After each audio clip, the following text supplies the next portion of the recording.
আসসালামু আলাইকুম।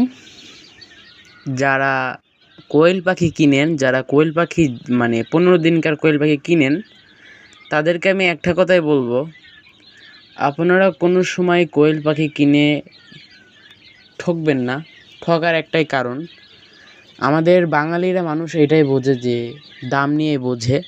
আমাদের গ্রামে একজন আছে, নামটা বলছি না, বলাটা ঠিকও না।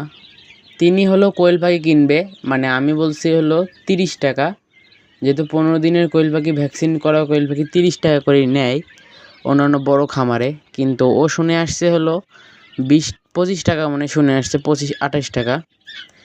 এই 5 টাকা 2 টাকার জন্য আমি কেন বেশি দামের কোয়েল পাখি মানে নিব না। ওই কোয়েল পাখিটা যে কত ছোট, আর আমার কাছে যে কোয়েল পাখিটা আছে এটা একটু দেখেন কত বড় সাইজ, একটু দেখেন আপনারা, দেখেন কত বড় সাইজের কোয়েল পাখি। তা ভালো থাকবেন সবাই।